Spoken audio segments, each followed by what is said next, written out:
Hey everybody, so I thought I'd do a playlist rewind. Overall, playlist was an amazing experience, and I really want to go back next year. I am gonna start planning ahead and saving right now. I was not prepared for the feelings that I was gonna feel while I was at playlist. That is for sure. All of the excitement that just flooded through me on Friday, seeing all the signs and seeing friends of mine and getting that badge with my name on it and my channel name on it. I mean, that still kind of blows my mind that I have that memento forever. There was so much to just take in and learn and people to talk to. As you saw in my video of day 2, I was a little bit of an emotional wreck for most of the day. The whole parking debacle, it got me really angry, and then when we got there, I started feeling really disappointed on top of that because I missed Sprinkle of Glitter's panel, which I was really looking forward to, plus I missed my only meetup of playlist. Besides Dan and Phil, that is the group that I wanted to meet because everybody that was in that group is somebody that I love and look up to and watch like crazy on YouTube. What really kicked everything into high gear is coming down that escalator that the day before got me all excited because playlist! This time there was just a swarm of people, and I mean screaming and running and blah. It just totally did my head in. I am still surprised by the craziness level that the fangirls and fanboys have. We would just be standing there talking and all of a sudden you'd hear, ah! And this herd of children would just go running. I mean, I don't know how I could handle that. As much as I think it would be awesome to have that many people think like, oh my God, there's Sammy, I need to go talk to her. I honestly don't know how I would feel were I actually in that situation. I don't expect that there are any big YouTubers watching this, but if there are, guys, how do you deal with that? How weird is that? Because But I went to some panels, I calmed myself down. However, once the panic subsided, in came the pain because stress is a big trigger for my fibromyalgia. So mentally and physically, it was a little rough on Saturday. On the whole, I mean, Saturday was still good because I had my girls with me. We went to some good panels. Sunday more than made up for the crappiness that happened on Saturday. The playlist was basically like Friday, good, Saturday, Sunday, good. And doing that Vine, okay, I am not a big person about Vine. When it first came out, I did a lot of little things on it here and there. Then I got away from it. Now I just mainly use it every once in a while to put a little snippet of my videos on. My friend Jordan wanted to go to the panel. There was nothing else on. I said, why not? This could be fun. It was incredible to just see how, I mean, we only had 15 minutes to make that, come up with it, to film it, to edit it.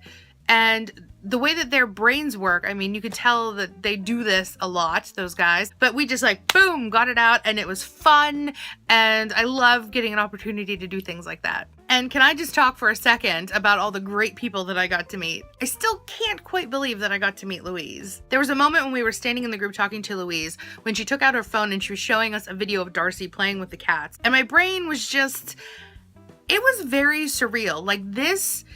This cannot be happening. How is this happening right now? I don't know if it's the surrealness of this moment that caused my brain to malfunction, but out pops Awkward Sammy, and I called Louise my senpai to her face. Trust me, nobody is judging me harder than me about that happening. Then my brain just forgot how to iPhone, and Louise had to take our picture. Louise, you are super lovely, and I am so very sorry that you had to witness Awkward Sammy. I got some really great advice from Megan. She was a sweetheart. When I went to talk to Evan, I told him about that, I was supposed to be in your meetup this morning. Traffic and parking are bullshit. And he was really nice about the whole thing. I was so excited that I actually got to run into Hazel because I really wanted to meet her. I didn't get a picture with her, but I had a really nice chat and got some really great advice about thumbnails and things like that from Monica Church. When I got to meet Megan Tonjes, I actually said what I wanted to say to her instead of, you're my senpai, like I said to Louise. Oh, I'm still cringing over that. And last but not least, after the very last panel, my friend said, hey, do you want to go over to the Dan and Phil booth and we can talk to Phil's brother Martin for a little while? So I said, sure, let's go. Total sweetheart. And his girlfriend Cornelia, she is wonderful as well, and I kind of hope that they're both there whenever I go to my show in Akron so I can say hi to them again. I think the thing that was the most evident was how much these YouTubers and Viners and, all the other creators that were there, how much they really mean to the people that watch them. I mean, I know for me, seeing Dan and Philip on stage, talking to Louise, meeting Evan, talking, just everybody that I encountered and saw, it was just, it's a different level than, I guess, another celebrity, that they're still quite untouchable. But when it comes to YouTube, these are people that you learn so much about and they become your friends. But there's still that disconnect that they're not really your friends.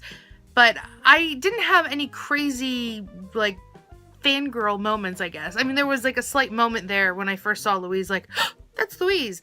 And then it was, oh, that's Louise. It was a really strange thing for me to realize. But honestly, because I have this channel, I am one of them. I'm not as big as them, but I'm one of them. And any of you that are watching this that make videos, you're one of them too. And I think that's kind of where the difference comes. I am never going to be like a multi-millionaire, billionaire, you know, actress. It'd be nice, but it's probably not going to happen. But I'm making a video right now. I made this. I can do it anytime I want to. And that's a really, really cool thing about YouTube. I also realized something when I was watching this back, that I kept saying Tatanoff.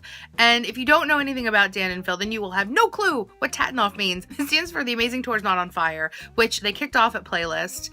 Still completely unbelievable, and I can't wait until I get to go to see them again on the 12th of May. I want to tell everybody about it because it was so amazing, but I'm also a really good fan, and I'm not going to say a word except that if you can go, you should go.